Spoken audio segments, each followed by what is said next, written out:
any conference ever. Of the original people on the list of speakers on this panel, we have a grand total of 1. If you ask people who have pulled out, we have a total of 4. And if you ask people who have agreed to do it since being at the conference, we have the 3 gentlemen you see before me. So, we're flexible. Clearly. The format here that we're gonna do is we're gonna do short presentations from each of the spaceports saying, hey, here's who we are, here's what we're doing, here's why we're unique. And then we're gonna go left to right down the row. And when we get done with that, we're gonna do questions from the audience and try to get as close to back on schedule as we can possibly get, which isn't gonna be very close. Okay, the first spaceport that we're going to hear from is the Mojave Spaceport and Stu Witt. Some of you probably remember seeing Stu during all the press stuff from the X Prize event a few years back. What is going on in Mojave is absolutely amazing. The next we're going to have is Mark Saunter, who's coming to us from Australia, and we'll get to hear about some of the spaceport activities in Australia. We have Chuck Lauer, who's going to be telling us about what's going on in the Oklahoma spaceport.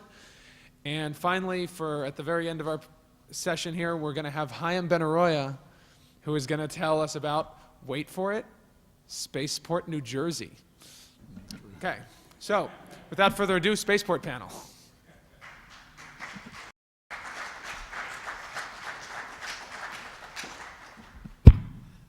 Good morning, Stu Witt here, and first thing I'm going to do is run a little video, and it's 5 minutes, and it'll just give everybody a reset on fairly current events at Mojave, and then I'm going to bang through a few charts.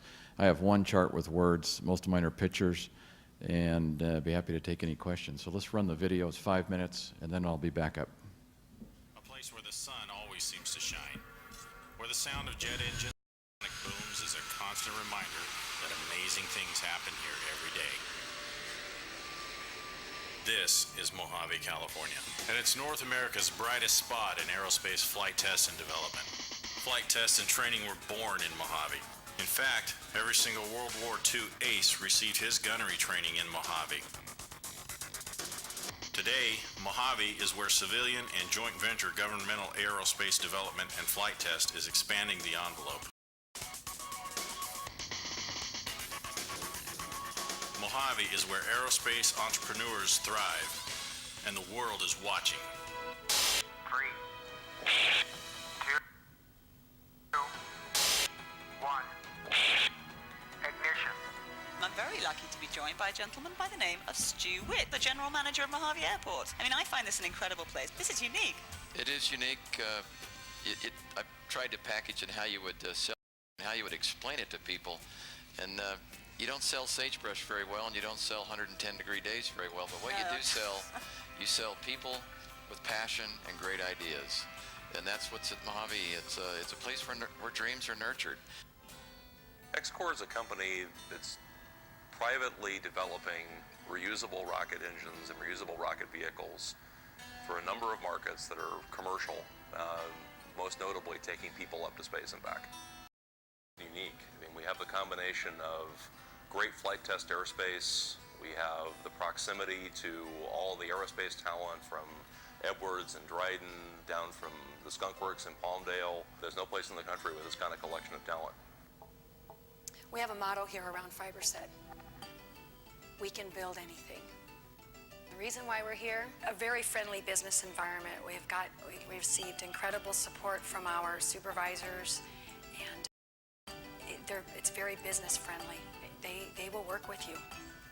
I'm Nadia Roberts, and I'm with the National Test Pilot School. I'm the co-founder of the National Test Pilot School, and I'm also president of Flight Research Incorporated. I came to Mojave in 1977. Sean already had established a company called Flight Research Incorporated, and in 1981 we started the National Test Pilot School. There was a need for a civilian test because the military test pilot schools catered to the military and acceptance flight testing, but nobody catered to envelope expansion for brand new airplanes. So he was really asked by the manufacturers to start a civilian test pilot school. He didn't like the word civilian, so he called it the National Test Pilot School. Mojave is a perfect place.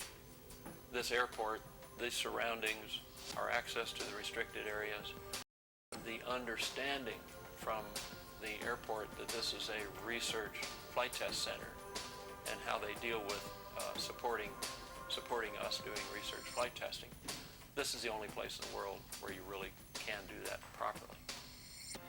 Mojave Airport's management team embraces flight test and development, and by their diligent efforts, they earned the first inland space operator's license to be awarded in the United States.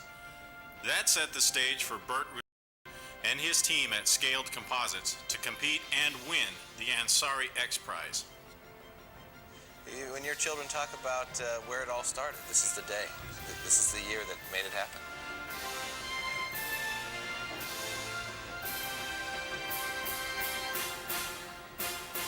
Many of you all know that there's a relatively exclusive club out there.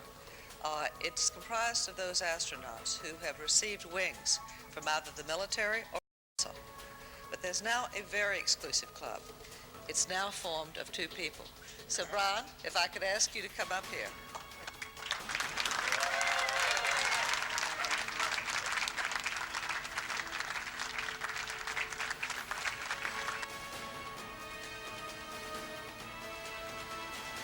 The spirit of American ingenuity is being rekindled in Mojave, California, and the eyes of the world are upon us. Like I said, it's people with passion and great ideas. You know, if you've got what you think is the passion with a great idea, maybe Mojave's the right place for you. Contact Stuart Witt at the Mojave Airport and Spaceport at 661-824-2433 or online at mojaveairport.com.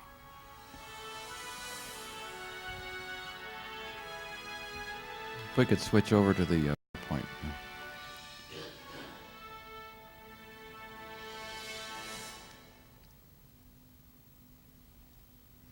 Now I'm going to talk just a few minutes about who we are, or first of all, where we are. It's very important, who we are, and I've heard some comments over the last couple of days about location and assets and what those location and geographical assets mean to this industry. Talk a little bit about risk containment, safety, and our role as spaceport operators in the our side of the safety equation. You heard George talk about the uninvolved public. We have adopted the philosophy that we're all about the safety of the involved public. Those of you who buy tickets, those of you who operate, and we're the framing contractors. I've adopted that thinking as I ran my own company for a number of years, and we build the framework, you do the finish work, and very similar, and there's very specific roles in that.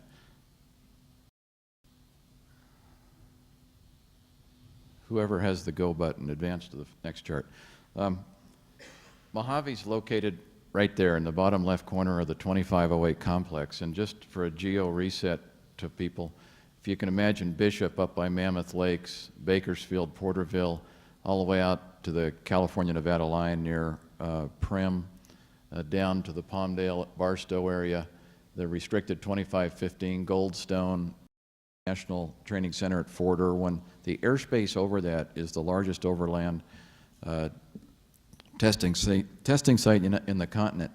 And when that law was established in 1956, I believe, the Senate language that established that reservation of land was for the commercial and military use of flight test.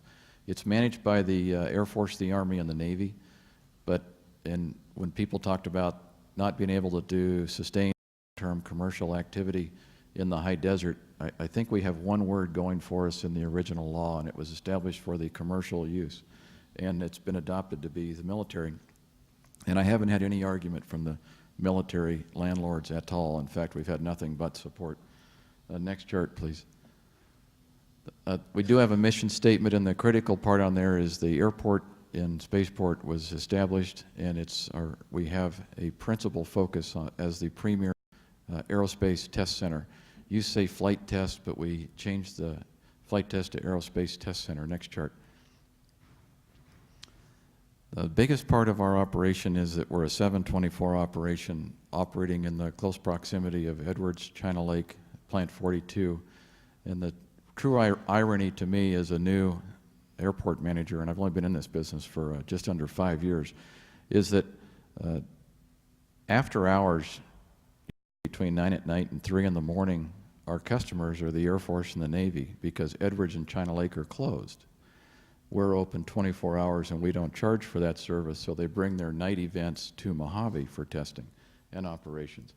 But having a crash fire rescue division, and now one that will be specifically trained to the needs of a returning space vehicle with passengers, is a new thing. There's nothing in the regulation that FAA-AST has put on us as spaceports. That's a discovery exercise you'll have to go through on your very own.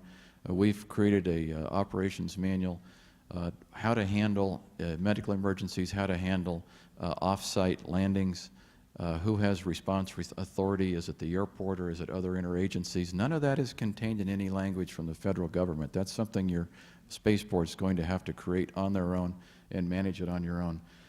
Mike Melville learned on his second flight that you can't have too much runway. At the time we had 9,500 feet. End of August we'll have 12,000 by 200.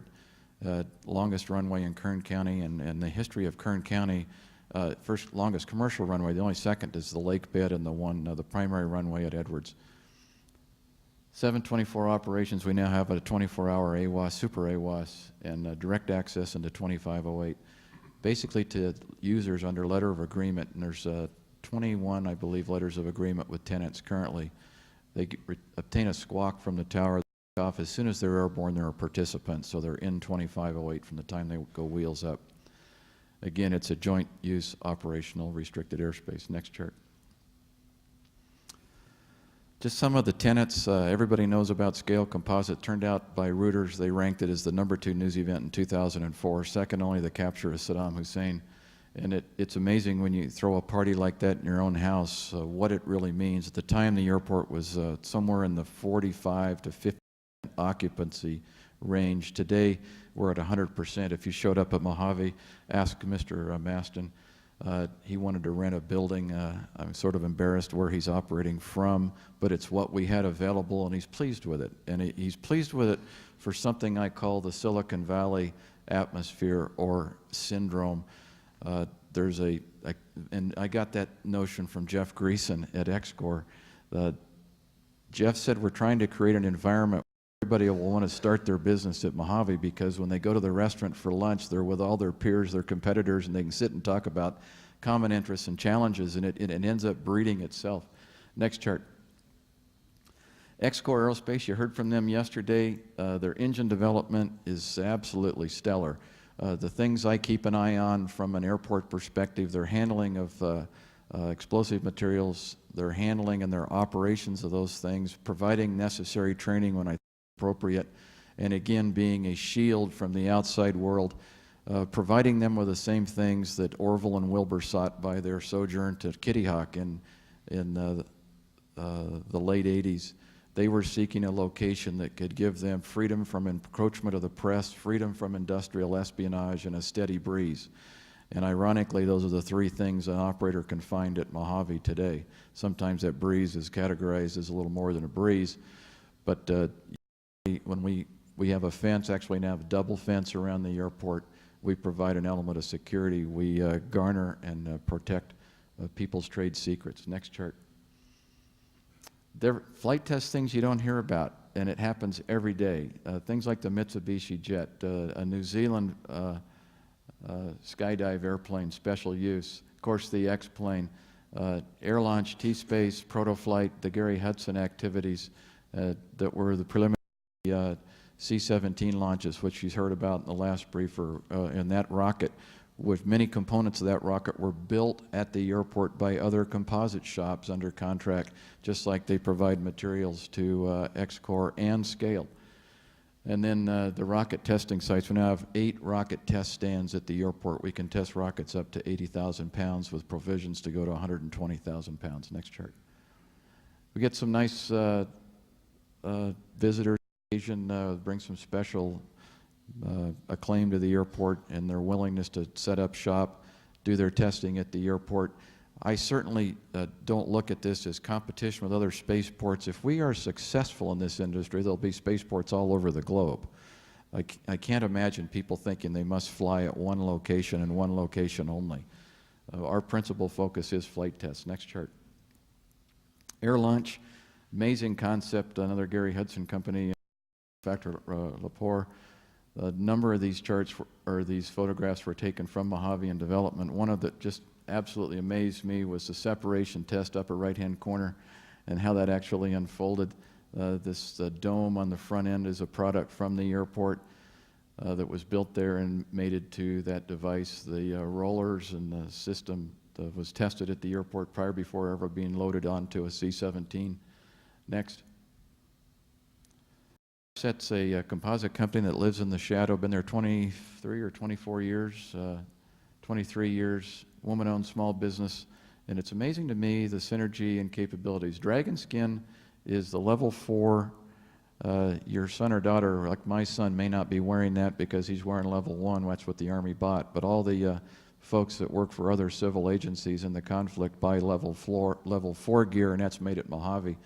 And it's the same technology in those discs, bullet protection and blast protection for our servicemen, that was used to build the blades that are on the windmills on the hill, that were used to build the housings for police helicopters, models of F-18s in the BAF at Edwards, and now radomes for missiles and specialty parts, all by one company living in the shadow, and they provide capabilities to others. And again, it's that Silicon Valley syndrome where you capitalize on the other industries that are resident at the airport. Next chart. BAE has the largest squadron F-4s. Those are drones.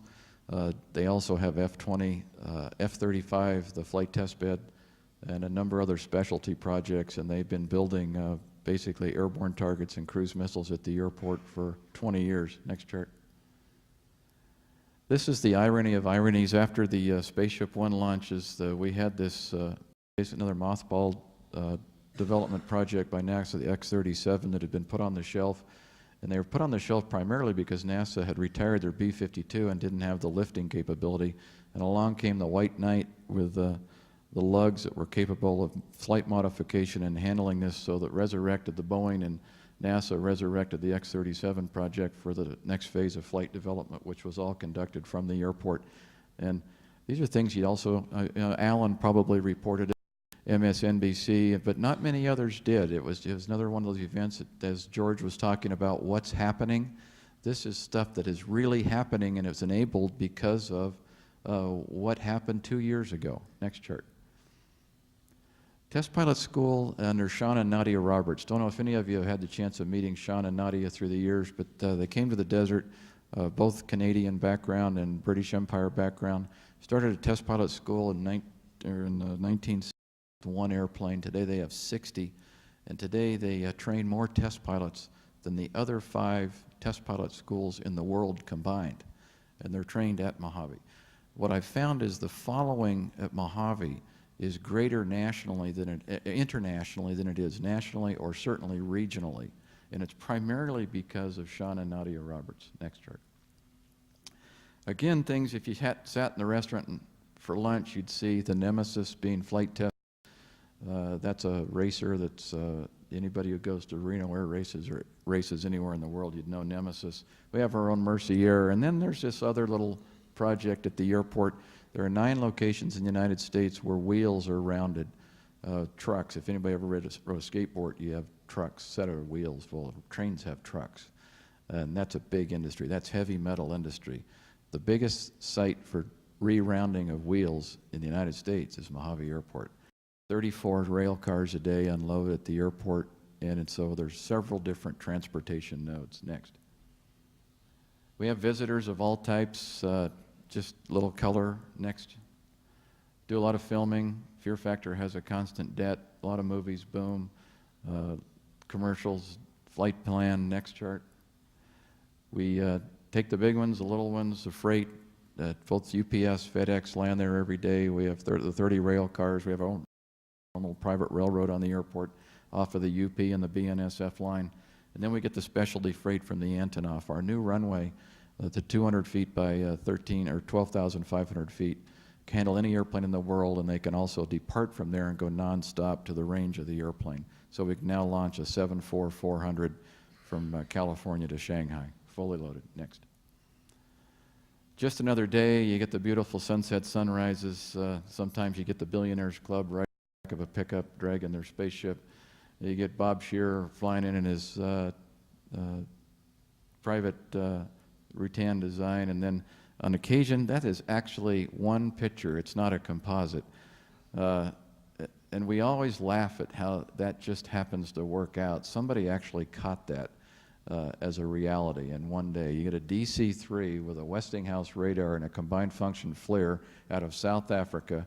You have White chased by Chuck Coleman in his extra with the Mojave fire truck driving by.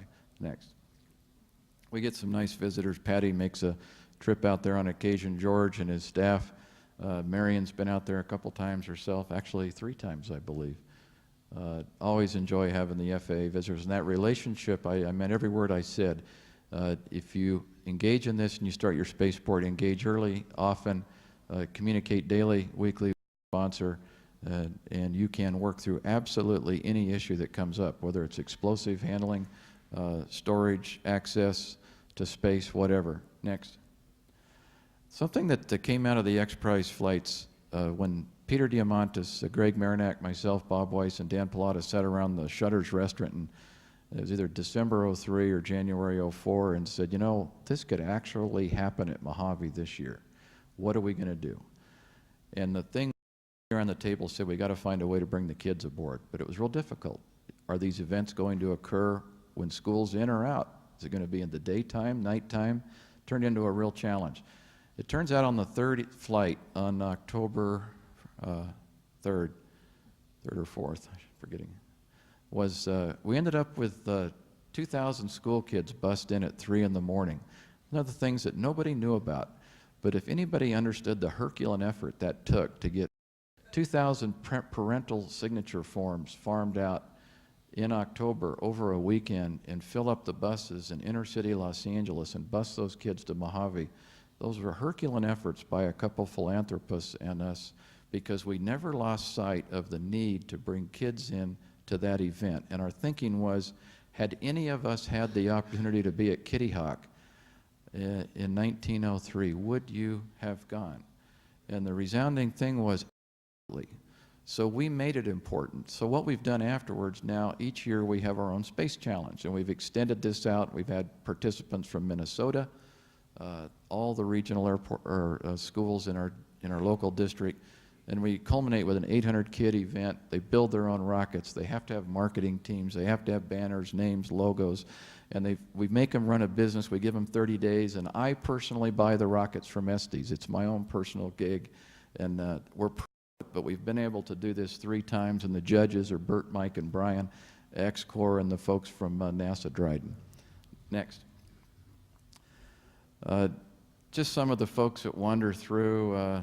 It collects the buzz collects an interesting group of people. Most interest to me was General McGoyan. Now, I don't know if that means anything to this audience, but it's a Navy pilot and a Top Gunner test pilot. I spent a lot of years of my life trying to kill that man. His last name is Meg. Does that mean anything to anybody? His dad designed it, and he flight tested all of them. And he's been there, and now we're in the same club as members of the Society of Experimental Test Pilots. Next. Chuck Yeager likes to still fly in. He's talking to my ops director, Bob Rice. If any of you have had a chance to meet Bob, Bob's a retired E9 out of the, and Chuck Yeager and Bob's dad used to work together in the Air Force. Clint Eastwood talking to Bert about the back 9 at Pebble Beach. Something that when you design your spaceport, get to know your local sheriff, your local fire chief. You have one in your county. Figure out who's going to respond and how, and develop a plan and train to it. Those are the things that you will never read about in any document you receive from the feds. Next. Okay, just my only chart with slides about state issues. Obtain your permits, get your noise studies behind you, work the NEPA issues, and establish protection zones. Things that kill airports are houses. Things that will kill spaceports are houses. Mojave has never had to deal with the hordes of people that now come to Mojave. Who would ever have guessed at Mojave? Now there's 3,000 people living in that community, and right now in Plan Check, there's plans for 4,000 new homes, one for more than every current resident. Now, most of us don't live there. We commute. I commute 60 miles one way. But these are new problems for towns that had no interest. Runways, you can't have enough. There's no such thing as too much runway. Crash, fire, rescue, and proper training and equipment. Access. Access is not only a national issue, it's a regional issue, it's a local issue. Access to space has very local and specific meanings. Lake tenants create a critical mass, what I call the Silicon Valley effect. Keep your commercial space initiatives in front of your state legislatures. We've done that this last year in an interesting way. I know people like Alan have been covering it, been very helpful, but keep your issues in front of them in some way, shape, or form. If you don't have a lake bed nearby, build one. History has taught us in flight tests that you may not need it today, but there will come a day when somebody will hit the go button and it won't go, and they're going to need a place to land. They're going to need it in about 4 minutes. And they're going to be heavy. They're probably going to be carrying passengers, and that day will come.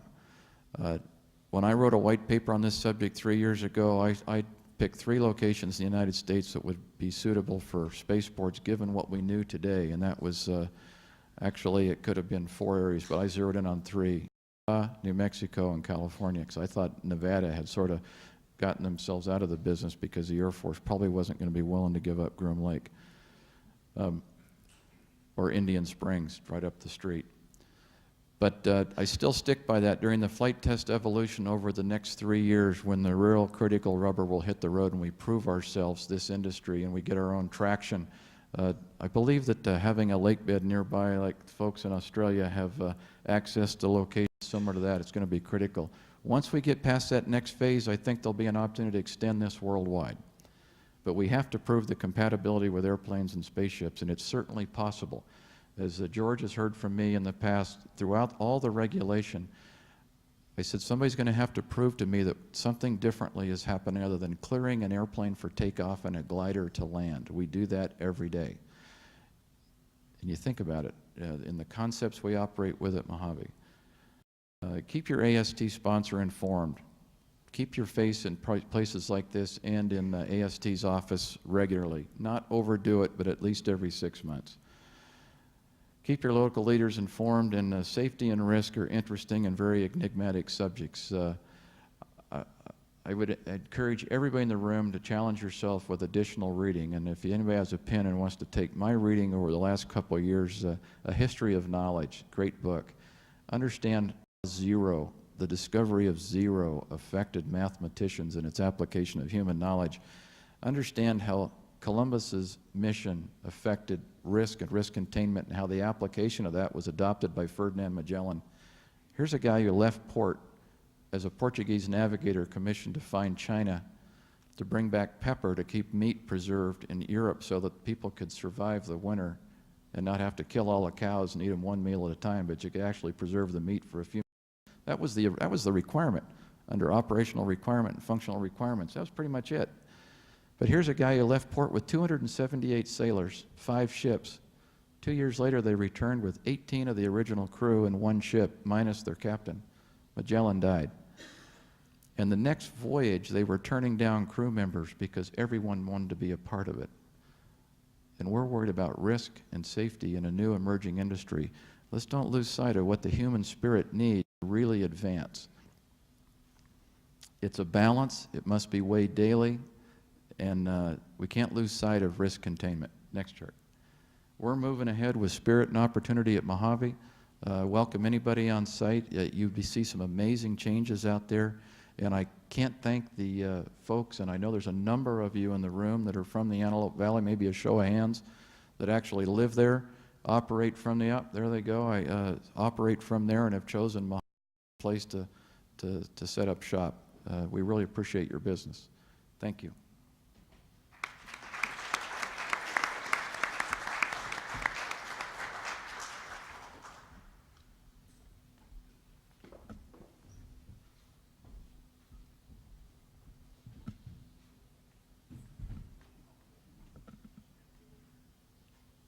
start for the presentation? Good morning. G'day. My name is Mark Sonta. Greetings from faraway Australia.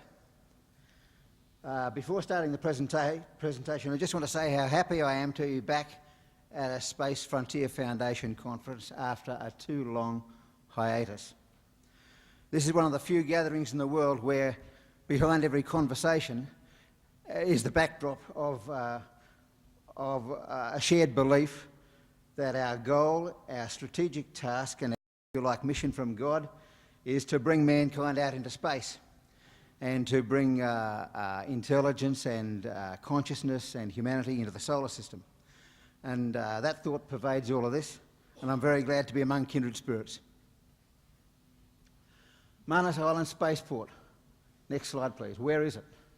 It's 147 degrees east, 2 degrees south of the equator, northernmost major island of Papua New Guinea. It was a major US base in World War II. The fighting, 1942 the Japanese came in, 44 the American 5th Cavalry invaded and drove out the Japanese in very, very intense hand-to-hand battle, and it was the staging area for MacArthur's Philippines invasion fleet. Next, please. The furthest most island north, a little bit to the left of the middle of the map, is Manus Island. We don't have a laser pointer, do we? It's on this? Okay. That's Manus Island there. Papua New Guinea has a land border with Indonesia through there, and Papua New Guinea is... Sorry, Chuck, I don't want to zap you. Thanks.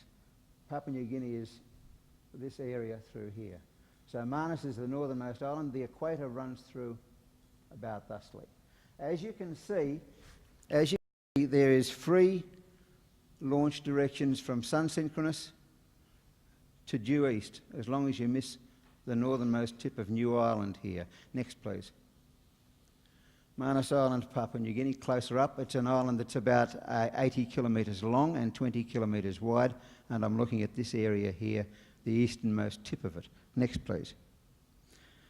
This is the area of Sea Adler Harbour where the Philippines invasion fleet was assembled, and this is the area where there was intense, again I'm zapping Chuck here, where there was intense fighting in World War II. The main town of the island is Lorengau over here. It's only a little town of about 5,000 people. The jet port that has one jet flight in from the capital at Port Moresby per day is Momoti Airport here. There is a naval base, a small naval base just here. Next, please.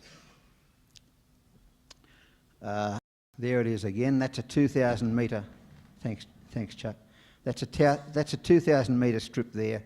It's the emergency divert for all Australia-Japan air traffic. You can put 747s down on it, but they can't take off fully laden. 200 psi tyre pressure acceptable. And over here is the patrol boat base that was originally a Royal Australian Navy base. Next. There it is a bit closer. Next will do. Isn't Google wonderful? Going. There's finals about 4 kilometres out, heading south, about to land in Momoti Airport. Next, please. There's the topo map and the detailed map. Out here, on the end of the Mokering Peninsula, which is this, there was a proposal back in the early 90s for a rocket launching facility put forward by an Australian-Russian consortium. They were going to build, they were going to launch either Protons or Zenits from there. So, as I say in a later slide, this area has history, and the local people have exhibited enthusiasm for the idea. Next, please. Why another spaceport? Why Manus? Well, equatorial low Earth orbit has peculiar advantages, both for in-space construction because of easy rendezvous, and, can we go to the next slide, please? Setting up equatorial ComSat satellites. A number of equatorial countries have looked at these as cheap alternatives of geosats. And a third potential use or reason for equatorial spaceports is to launch equatorial surveillance satellites, with the greater need nowadays to have surveillance over piracy, terrorism, people smuggling, illegal fishing and so on. So there are a number of reasons why equatorial spaceports are useful. Continue, please. It's a prime equatorial launch site. Note that Kourou in French Guiana has 60% of world geosat launches, and Sea Launch platform sails to an equatorial site east of Kiribati, that's Christmas Island, south of Hawaii in the Pacific, because equatorial sites provide major delta V advantages. Next, please. Earth's rotation, avoidance of plane change demand on apogee kick motor, and hence nearly double the payload of GEO from launch from Baikonur. Next. Equatorial low Earth orbit will be highly desirable, I believe, for future large-scale in-orbit construction, because there's no plane change needed for off-nominal launch timing, nor plane precession worry for off-nominal orbit insertion velocity or altitude. It's the simplest possible rendezvous case. And here is a table giving the delta V for the dog leg to enter equatorial from different launch site latitudes, and it shows that it gets very expensive as you get past about 5 degrees or 6 degrees. Next, please. Construction's easiest in ELEO, as I just said. What are the potential long-term situations? Orbital hotels or solar power satellites, particularly SSPS. You cannot rely on teleoperation or automation, at the moment anyway, and this was the showstopper for Japan's orbit, low Earth orbit SSPS 2000 prototype. That was why they couldn't fly it. After assembly, you move the asset to whatever orbit is needed. Next, please. SSPS is the big market. Look at the truly big flows of money. Sure, tourism's big. Electricity supply industry worldwide is enormous. Trillions of dollars have to be invested over the next 20 or 30 years in rebuilding and in increasing world's electricity supply. And if SSPS can grab a part of that market and compete economically, then it will pay for humanity's colonisation of space. Next, please. So there's a picture for John Mankin's genuflection, and thanks to him for rekindling the ideas. Next, please. I've already said that, so we'll move on. Next, please. I've already said that, so we'll move on. Possible equatorial sites. If you look around the band of the equator from sort of +5 to -5, there's not very many places, and there's only one that's actually active, and that's Kourou up here in French Guiana. Alcantara was being used by Brazil, but suffered that enormous and tragic explosion some years ago. The Italians have launched Scout rockets into orbit, a few of, 2 or 3, from an oil platform off the east coast of Kenya, and that's it. Over here somewhere, Hawaii and east of Kiribati is where Sea Launch launches from. And you can see that I'm talking about this site here. Next, please. There have been past proposed sites. The present we've got Kourou. Sriharikota in India is a little bit high. Kwajalein is still about 9 or 10 degrees north. I've talked about the San Marco platform, and proposed in the past from Australia, Cape York, Darwin, Christmas Island in the Indian Ocean, Hawaii has been proposed, and as I said earlier, Manus was proposed in the past. Next, please. Manus has history. This giant proposal back in the early 90s was greeted with enthusiasm by the locals, but got short shrift from the international banking community. It was too adventurous. Next, please. They made their run too soon. It was a massive high-cost project. It aimed at a market segment that disappeared. All the intercontinental traffic went into submarine cables instead, relied on a single supplier.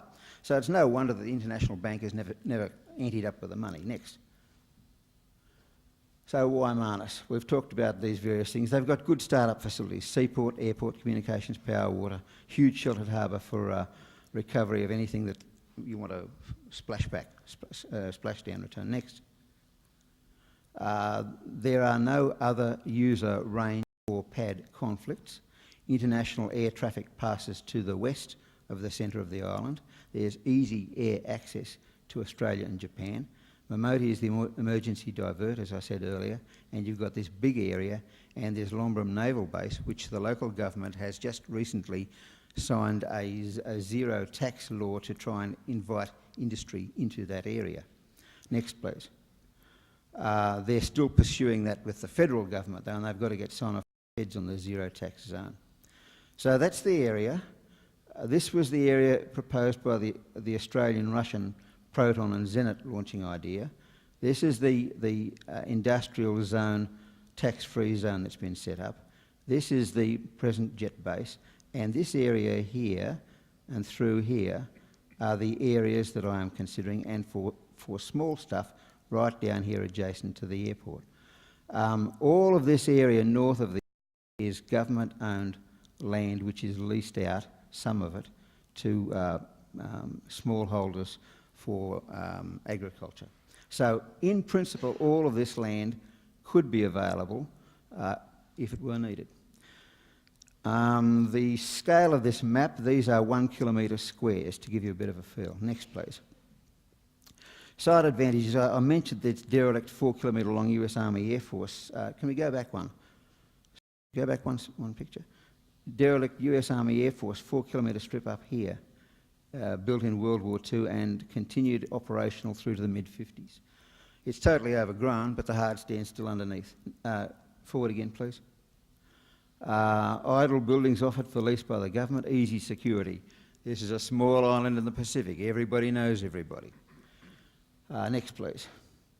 English speaking, high literacy level, English common law legal system, technically competent. Of course, government welcomes overseas investment, setting up tax-free zone. Next, please. Welcomes the idea of spaceport in particular, and they have said to me, they have given me documentation saying they will assist in land acquisition, low bureaucratic load, and will be planned to be low cost and positively interest. We get positive interest from the local population. Next, please. So what I have been proposing to the local government up there, and what they have avidly taken on board, is the idea of a small start basic space launch facility, launch as possible in all inclinations, to grow incrementally as market develops, not tied to any single supplier of rocketry or any single market segment, but open to a variety of possible uses. Next, please. Costs will be kept low, excessive bureaucracy will be avoided, otherwise it won't fly. Next, what's in it for the Manusians? Jobs and education, visitors, tourism, infrastructure upgrades, industry and profile for the province, and excitement for the school kids' science projects. Next, please. Equatorial launch sites are highly desirable, both now and more so in the future, I believe. Manus is a superb site for launch to any orbit and for recovery, and has good start-up in-place utilities. I would say that it's probably the best place in the world, but then I'm biased. My wife comes from there. Social context and local government is favourable. That's it, folks. Thank you very much.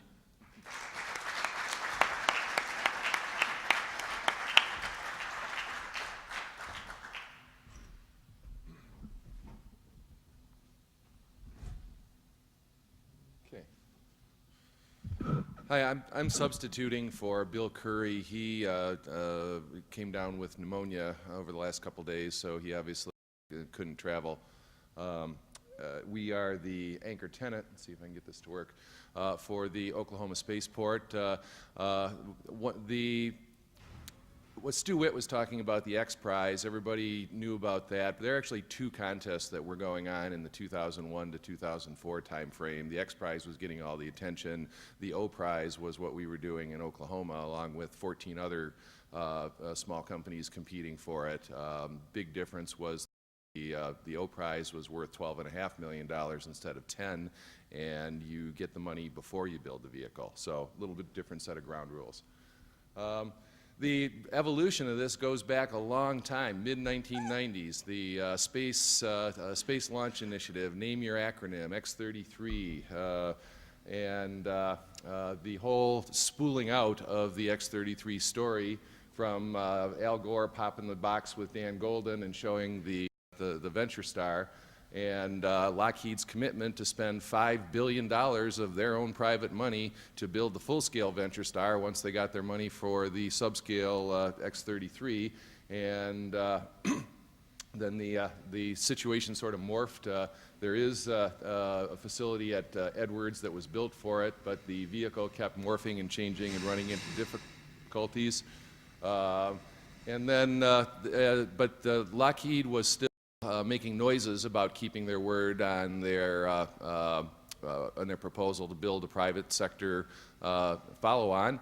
And so in the 1998 timeframe, they got 18 different states all spun up on bidding to be a VentureStar home port. 35 different sites were considered in 18 states, and there was probably collectively $10 or $20 million spent by all these states that got real excited about it, because it was written by some very good dirt deal guys, and they were asking all of the right questions. You know, what are the incentives you're going to give us? What do you have in facilities? Where are you? What are the safety concerns? But it was largely an economic proposal, like you find when you get big specialty real estate projects and car plants, anything like that. They tend to be extremely competitive, and they ask very tough questions. How much money are you going to give? How much land are you going to give us? What other incentives are you going to give us? And who's going to be our landlord? What are regulatory relief? Are we going to run into NIMBY problems? All of those things were part of the Lockheed RFI. And so Oklahoma really got into this. They saw that they had a chance to bring thousands of jobs and lots of investment to a small state that has been losing population for the last 20 years, and they thought that this was a chance to really turn things, bring those thousands of high-tech aerospace jobs into western Oklahoma, because they had something that seemed to fit the bill.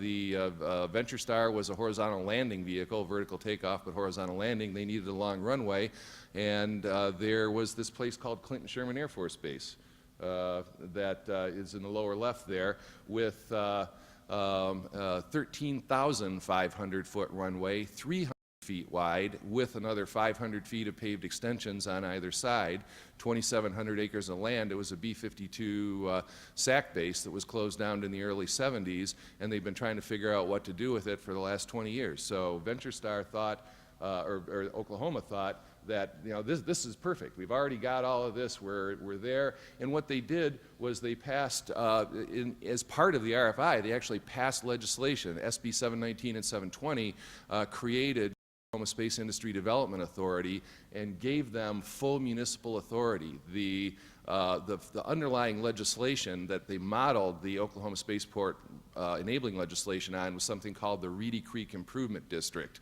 And probably nobody in this room knows what that is, but that is the law that Disney passed in the Florida legislature that created Disney World, another piece of stealth legislation that effectively gave Walt Disney the powers of a city government. And they used the same legislative model for the Oklahoma Space Authority. So they got all excited about this. The state of Oklahoma passed laws. They put their proposal in, and then things started to run into problems.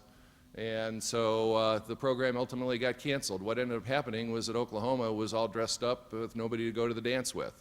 So in 2000 at the FAA conference, I met a gentleman named Bob Triplett, who was the head of the Oklahoma Aeronautics Commission at the time.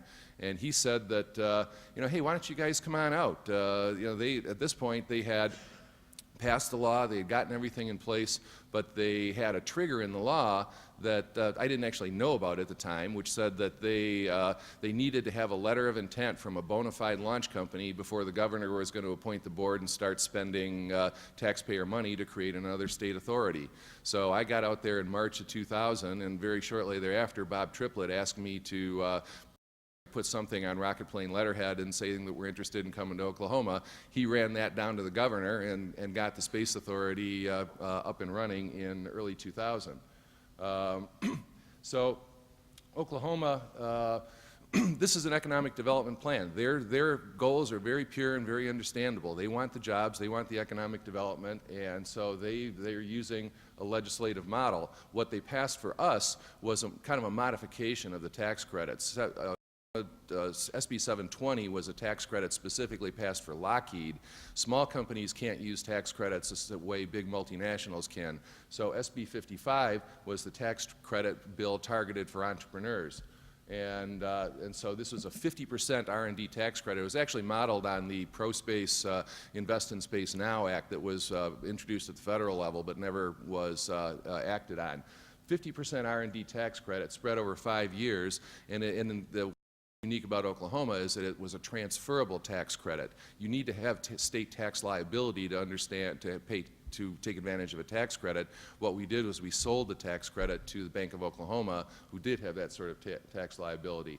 And certain criteria that had to be met in terms of equity capital and investment capital and jobs. And it was a contest every bit as strong as the X Prize. It was a winner-take-all competition, a finite amount of money, and a finite period of time. December 31st, 2003, the law expired.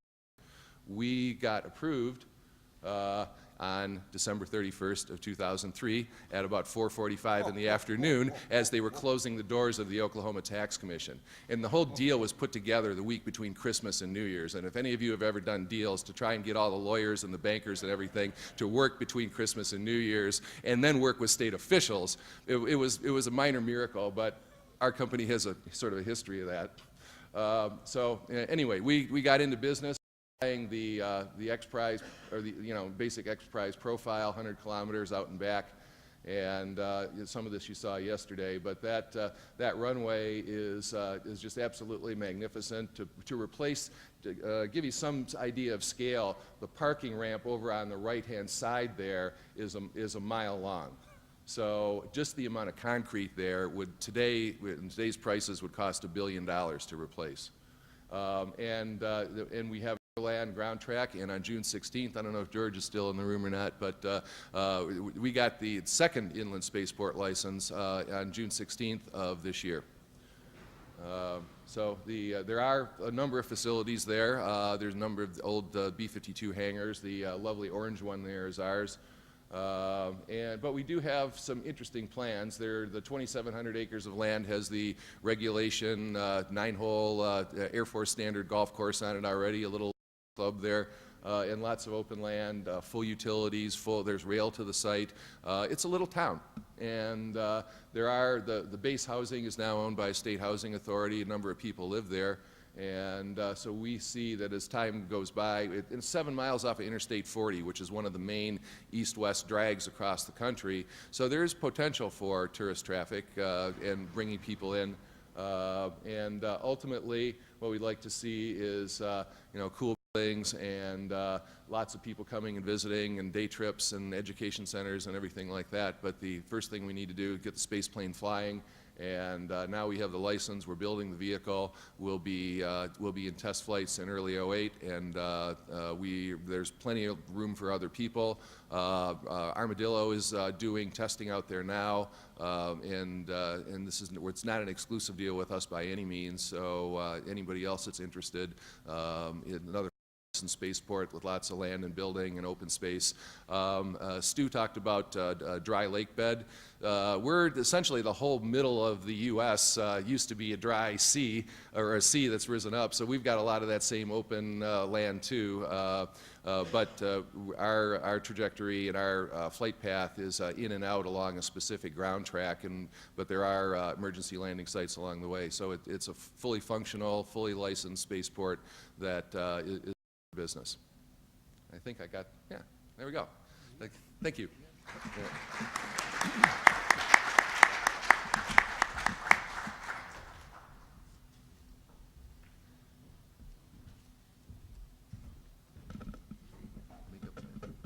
Hi, my name is Chaim Ben Arroya. I was asked to be on this panel just a few minutes before the panel sat, so I just have a few notes, just a minute or two.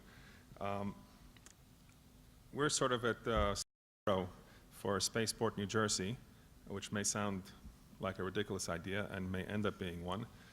We're starting our preliminary studies. We've met with George Neal and his staff about a month ago. They were encouraging. And just looking at the whole concept of a spaceport, just thinking about what is a spaceport supposed to do, and it seems that there are two kinds of categories. One is either the spaceport is going to be built near something of interest to people, or things of interest to people will be built next to a spaceport. And I guess if one thinks of a New Jersey spaceport, there are a lot of things of interest already there. If one thinks of tourism, proximity to large cities, Atlantic City. Clearly, one needs a lot of infrastructure. New Jersey has quite a bit of infrastructure. McGuire Air Force Base, the FAA Technical Center is at Atlantic City. There's the Atlantic City International Airport, as well as National and Coast Guard air stations. So there's quite a large infrastructure. What the focus of our spaceport would be is still unclear. I think some of these spaceports that we've seen, except for Mojave, also have unclear focus. And so I think spaceports might evolve a little bit differently than airports, eventually. But certainly one would assume, if we're talking about tourism, then one would take off and land at two different spaceports. So this is just the first step, and we expect what we're trying to do at this point is build a team within Rutgers of economists as well as people with technology background and policy background, and we're also making contact with state officials and doing all the that one needs to do before getting to a real spaceport. So that's our spaceport.